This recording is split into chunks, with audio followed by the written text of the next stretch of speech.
A gente vai falar com José Mendonça Bezerra Filho, que nasceu em Recife, na linda Pernambuco, que eu amo de paixão. Durante muito tempo eu fiz o Verão Vivo lá.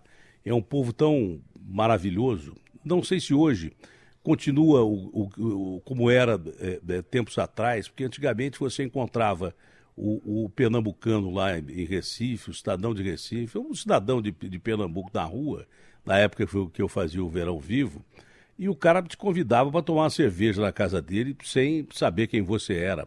Mas hoje, com a violência, eu não sei se continua do mesmo jeito.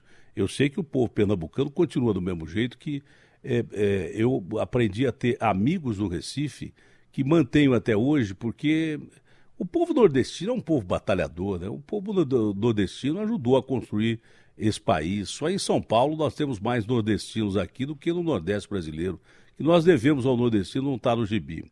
Então o Zé Mendonça nasceu já do lugar certo. Foi vice-governador de Pernambuco na gestão do Jabas Vasconcelos. No ano seguinte, quando o Vasconcelos foi para o Senado, assumiu o governo. É graduado em administração de empresas pela Universidade de Pernambuco, concurso de gestão pública pela Kennedy School da Universidade de Harvard. Bom, o ministro tem todas as credenciais para ser ministro da Educação. Agora, com todas essas credenciais, não é, ministro? Num país como o de hoje, com tanto problema de governabilidade, é muito difícil a gente tocar a pasta que, a meu ver, é mais importante de todas. Porque sem educação, você não tem saúde, você não tem segurança, você não tem nada. Sem um povo claramente estudado, né, como dizia minha mãe e o meu pai, você não pode construir a base sólida de um país. Um país ele se ergue em cima do conhecimento da sua população, mesmo porque uma população esclarecida e estudada vai votar de uma forma mais acertada e vai escolher melhor os seus candidatos e vai fazer o futuro do país. Eu não vejo nenhuma solução de continuidade para a nação brasileira e nem outra qualquer nação, se não estudo, se não a sua pasta, ministro, que eu acho que é a mais importante de todas elas, e que dificilmente o brasileiro chega a ter acesso, e aí eu não sei se teoria da conspiração ou não, que as elites nunca permitem que o sujeito tenha uma visão maior do mundo para que elas elites continuem mandando aí já. Pode ser teoria da conspiração ou não, eu não estou aqui para discutir filosofia e estou aqui para discutir o que é prático. Ministro, é um prazer falar com o senhor, bom dia. Bom dia, Datena, bom dia, ouvintes da Bandeirantes, prazer grande estar com você nessa manhã e agradeço muito aí os elogios aos meus conterrâneos nordestinos e pernambucanos, é realmente uma terra abençoada e eu sou também seu admirador e tenho um prazer grande de atendê-lo aí e poder levar algum esclarecimento a respeito da educação, que, como você diz, é a questão básica de transformação. Sem educação não há solução. É a fonte de transformação de qualquer povo, de qualquer sociedade. Ministro, o Enem em 2016 teve 226 bilhões de prejuízos com faltas. A abstenção entre isentos foi de 42%. Qual é a expectativa do Ministério para esse ano? Eu creio, sinceramente, que a abstenção neste ano de 2017 deve ser bem menor do que foi em 2016, porque a gestão, do ponto de vista de inscrições e ao mesmo tempo, aqueles que compareciam ao Enem, era muito solta, né? O próprio processo de liberação daqueles que têm direito à gratuidade, de acordo com o decreto que regulamenta a matéria e a legislação, os mais pobres, e aqueles oriundos de escolas públicas, era gerenciado de forma muito solta e pouco efetiva. E agora a gente tem aí uma gestão cada vez mais qualificada e a gente vai conseguir aí um bom resultado. A gente teve aí inscritos já confirmados, mais de 6 milhões e 200 mil inscritos, e evidentemente que a gente está trabalhando para que os remanescentes que terão direito à confirmação do direito à gratuidade, no total de até 1 milhão e 400 mil, eles possam, de acordo com a legislação, se utilizar dela para também poder ter direito à gratuidade na aplicação do Enem 2017. E está, graças a Deus, está tendo tudo transcorrendo bem. É um processo que acessa as universidades, acessa o FIES, o ProUni, as universidades federais também e principalmente. Então a gente tem que ter todo zelo e todo cuidado, porque a gente está tratando de sonho de jovens e do futuro deles quando se qualificam para ingressar na educação superior. Bom, eu tenho dados que podem estar enganados, mas na contramão do seu otimismo, o Enem de 2017 tem o mesmo número de inscritos desde 2013, não é? Tem o menor número de inscritos confirmados desde 2013. A taxa de inscrição foi reduzida de 82 para 68 reais em relação ao ano passado. Essa gratuidade pode ajudar a melhorar a situação. O preço para fazer a prova pode ter relação com a baixa adesão ou tem relação, ministro? Nenhuma relação, Datena. Na verdade é o seguinte, nós separamos no Enem 2017, já anunciamos isso antecipadamente, aqueles que fazem o Enem para buscar apenas a certificação do ensino médio. Você sabe que alguns jovens querem a certificação do ensino médio, isso se dava na aplicação do Enem, que é um exame dirigido ao acesso à universidade. Então, cerca de quase 1 milhão de jovens, ano passado, se submeteram ao Enem buscando a certificação do ensino médio. Esses jovens terão direito a buscar essa certificação num exame separado. Isso reduz o total daqueles que se submetem à aplicação em cerca de quase 1 milhão de inscritos. Então, por isso, essa diferença tão grande. Fora isso, os mecanismos de melhoria na gestão, inclusive daqueles que aplicam o Enem para, vamos assim, outros fins, usando a gratuidade, faziam com que a gente tinha um quadro até de evasão de cerca de 30%, foi 29% no ano passado, produzindo prejuízo de mais de 200 milhões de reais, de provas preparadas, estrutura preparada para recepcionar muitos desses jovens que não compareciam. Então a gente teve aí mais de 2 milhões de jovens que não compareceram às provas do Enem ano passado. E evidentemente que a gente está aí à disposição para todos que querem fazer, poderem fazer. Mas não é justo que a gente prepare uma infraestrutura e pessoas não se dirijam, não tendo uma razão razoável para não comparecer no dia da aplicação da prova e gerando um prejuízo brutal para o próprio governo, para a própria sociedade. Então, o que há, na verdade, é uma maior racionalidade. E a retirada, a exclusão daqueles que buscam a certificação do ensino médio produziu uma diferença, como eu já disse, de quase 1 milhão. Eles não serão prejudicados porque terão direito à prova específica que certificará, melhor dizendo, justamente aqueles que buscam a certificação do ensino médio. É base, é claro, de metas do senhor, não é, que tem curso internacional e não é brincadeira um curso em Harvard, não é? O Fundo de Financiamento Estudantil, FIES, que acumula dívidas de 32 bilhões e inadimplência de 46%. O senhor pretende mudar esse estado de coisas para um assunto tão importante para a educação brasileira, não, ministro? Vamos mudar sim, Datena. Eu acho que nos próximos dias, próximas semanas, a gente deve anunciar mudanças substanciais no FIES. Aliás, eu quero inclusive ressaltar que as mudanças garantirão aos jovens brasileiros o acesso às universidades e faculdades privadas com financiamento do FIES sem nenhum prejuízo, mas melhorando a qualidade e combatendo certas distorções que você elencou muito bem. Primeiro, um rombo em potencial que supera a casa dos 30 bilhões de reais, o que torna o atual modelo insustentável, e uma inadimplência superior à casa dos 45%. Então, o que a gente quer buscar é assegurarmos justamente o acesso ao FIES, ao financiamento, de um lado, e de outra parte a sustentabilidade para que o governo continue financiando via FIES os estudos de jovens brasileiros que ingressam em faculdades e universidades privadas. Aquela falha do SISU que afetou 600 mil estudantes já está normalizada e tudo tranquilo, ministro?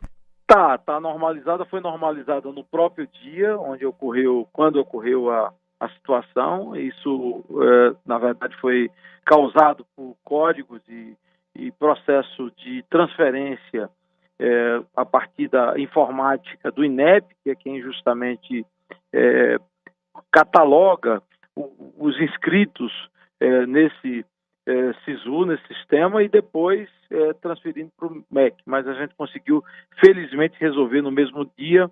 As áreas de informática, DTI, de tecnologia da informação, se entenderam e solucionaram diferenças que haviam nos algoritmos, que havia no algoritmo entre o INEP e o MEC, e todos foram informados e tiveram as suas inscrições preservadas.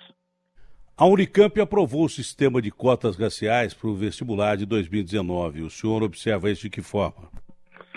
Bom, na verdade, eu acho que a mais importante medida que você pode ter do ponto de vista de promoção do ingresso de jovens em universidades é a cota social, que enfatiza a origem, né? Eu sou, assim, uma pessoa que defende naturalmente o direito à oportunidade, e muitos jovens no Brasil, nas periferias, pardos, negros e também até pessoas brancas, muitas vezes não têm a mesma condição de acesso às universidades brasileiras por conta de que ingressam em escolas de pior qualidade. Então não é um déficit, não é uma deficiência decorrente de falta de inteligência ou de preparo original desses próprios jovens, e sim decorrente de educação básica, pública, nas redes municipais e estaduais, que não estão à altura daquilo que seria necessário para que eles possam ter um potencial, do ponto de vista educacional, diferenciado. Então, para mim, a cota social tem um peso ainda mais relevante, mas cada universidade tem a sua autonomia e os seus mecanismos estabelecidos de acordo com a sua comunidade universitária para definir suas prioridades e suas políticas de inserção social, inclusive dentro desse princípio das cotas. Eu tenho uma última pergunta ao senhor. Por não. O homem de bem, ele não pensa no poder, ele pensa em ajudar o país. Tem gente que tem apego ao poder, inclusive por foro privilegiado, porque não é um homem de bem, com medo de ser preso. O senhor é um homem super de bem e que pensa no país. Só pelas suas respostas a gente percebe isso. A divulgação das delações da JBS, que foi levantada por jornalistas em Brasília, fez com que o senhor pensasse em deixar o governo Temer ou não? Bom, Datena, eu acho que a gente tem que ter, responsabilidade com relação a qualquer ato, qualquer atitude e qualquer postura que você tem em qualquer função pública. Eu posso dizer de forma muito clara que a minha vida pública é muito transparente, você pode apurar e investigar, inclusive nas minhas origens pernambucanas. Eu fui deputado estadual, deputado federal, vice-governador por 2 vezes e governador por 9 meses. E tenho uma vida honrada, limpa, graças a Deus. Prezo ela e preservo ela de forma muito enfática, né? Passei, com boa parte daqueles que acompanham a política, 13 anos na oposição.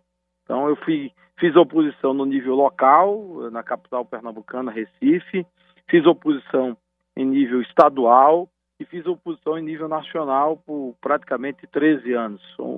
Então foi um período longuíssimo da minha vida. Então, para quem tem esse tipo de postura, para quem tem esse tipo de atitude, mostra-se claramente que eu não tenho nenhum apego ao poder e nenhum apego à função que porventura possa ocupar eventualmente. Até porque isso tudo passa. Eu tenho noção da minha missão.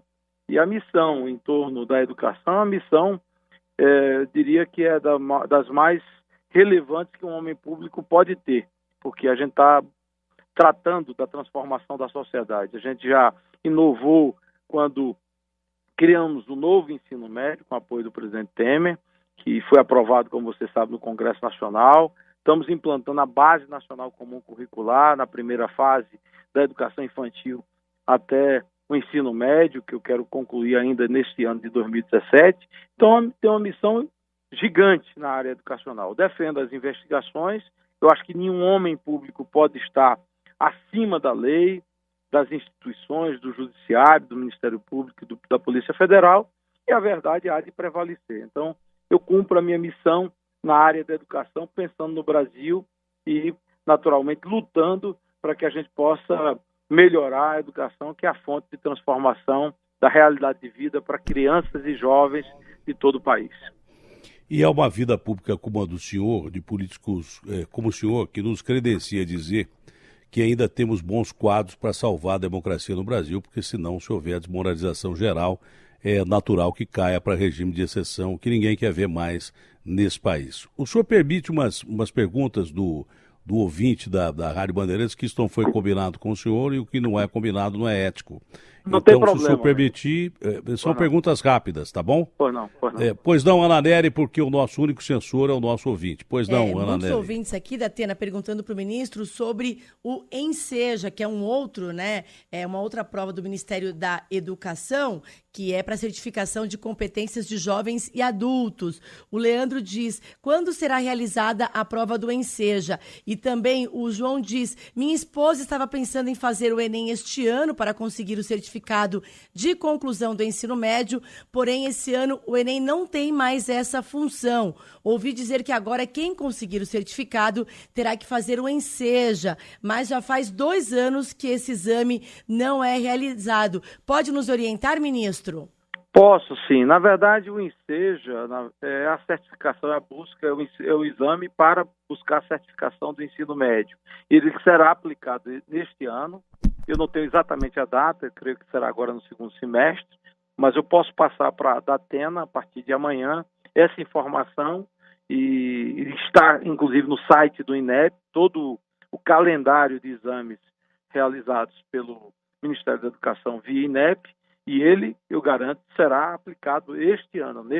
Então, fiquem tranquilos, porque o Enseja garante a chamada certificação do ensino médio. E foi justamente essa separação que eu acabei de mencionar na pergunta feita pelo próprio Datena, com relação à questão do Enem, que incluía a certificação do ensino médio até o ano passado e agora passou a separar essa tarefa, delegando ela para o Enseja, que é o exame específico que certifica aqueles que precisam do certificado de ensino médio. Mais uma ou duas, rapidão, Ana Nery. Os ouvintes aqui perguntando ainda a respeito do pagamento, da isenção do pagamento do Enem. Tem ouvinte aqui dizendo casos específicos de que eles não têm conseguido esse desconto para não pagar o Enem, ministro. Bom, na verdade, só quem tem direito à isenção do pagamento do Enem são aqueles que estão no cadastro único, no CAD único, que é o cadastro que cataloga as pessoas mais pobres do Brasil e que envolve naturalmente aquelas políticas públicas consagradas pelo próprio Ministério do Desenvolvimento Social e aqueles originários de escolas públicas, instituições públicas que cursaram o nível médio em instituições públicas. Quem tiver dificuldade pode se comunicar pelos canais de internet, de site do próprio INEP, colocando a sua documentação, para que a gente possa, naturalmente, sanar qualquer dúvida e contemplar qualquer jovem ou inscrito que tenha direito à chamada gratuidade. Quem for pobre e tiver as características expostas no próprio decreto que estabelece esses limites ou que tenha estudado o ensino médio numa escola pública, terá direito, desde que comprovado. Posso fazer uma pergunta simples e básica para encerrar, ministro? Porque às vezes no mais simples a gente deixa de perguntar o mais importante, não é? Pois não. É claro, por exemplo, você tem em São Paulo, que é a cidade mais rica do país, a terceira maior cidade do planeta. No chamado ensino básico, a maioria das crianças vai para a aula. Na verdade, de fato, infelizmente, é difícil dizer isso no Brasil, não sei se o senhor vai concordar comigo, mas a maioria das crianças vai para a aula para poder comer, para ter refeição, para ter acesso à merenda, porque não tem merenda em casa. Alguns até levam alguma coisinha para alguém da família que está desempregada comer em casa. Eu fiz um prêmio que me deu... Eu fiz uma reportagem que me deu um prêmio na região mais rica do país, que era Ribeirão Preto, há muito tempo atrás, um prêmio que eu tenho orgulho, que é o Vladimir Herzog, de fome na região mais rica do país. Naquela época eu já constatava isso, que em escolas lá de Ribeirão, as pessoas passavam a comida os meninos passavam a comida para o resto da família poder comer ali. Comia um pouquinho e distribuía a merenda. Parece que não, mas isso é uma coisa fundamental. E tem tanta gente que, por incrível que pareça, ainda dá golpe em merenda escolar e sai impune disso. Eu acho que o Ministério, olhando isso, porque se acontece em São Paulo, imagine o que acontece no Brasil. E eu tenho certeza que um homem simples como o senhor, que teve acesso a estudo nos Estados Unidos, mas tem a simplicidade e tem a visão do nordestino, que é um sobrevivente acima de tudo. Isso parece que é uma coisa que ninguém dá atenção, mas que, infelizmente, é a realidade brasileira, não, ministro? Só para encerrar. É verdade, é verdade. Você tem toda a razão. Hoje a política de alimentação escolar, que é o Programa Nacional de Alimentação Escolar, o PNAE, todo ele é descentralizado, o programa, e atende via estados e municípios, as redes estaduais e municipais. Nós, inclusive, neste ano de 2017, promovemos, por decisão do presidente Temer, o primeiro aumento em 6 anos. Desde 2010 não tinha reajuste no valor da merenda escolar. E nós reajustamos em 20% o repasse do governo federal para estados e municípios, atendendo a um requisito fundamental que eu concordo plenamente com você, Datena. Sem alimentação, a criança ela não vai ter condições de estudar e não vai ter a tranquilidade. Então, é fundamental uma criança bem alimentada para que ela possa estudar e aprender adequadamente. Eu concordo plenamente e que a gente tem que controlar, fiscalizar para que pessoas do mal não se aproveitem desse tipo de programa para enriquecer ilicitamente às custas de crianças e jovens de todo o país. Ministro, foi uma honra, um prazer em falar com o senhor. É tão difícil a gente conversar com quem esteja envolvido na classe política hoje em dia, que não tem aí uma marquinha, mas eu repito aqui, para finalizar essa entrevista, que a gente tem que achar realmente os bons políticos para que não se generalize a situação e a gente volte a regime de exceção. Foi um prazer enorme falar com o senhor, ministro. Muito obrigado, Datena. Para mim é uma honra e um privilégio estar no seu programa e eu sou o seu admirador. À distância, sempre admirei o seu trabalho e respeito muito também. Você é um homem de comunicação que orgulha o Brasil.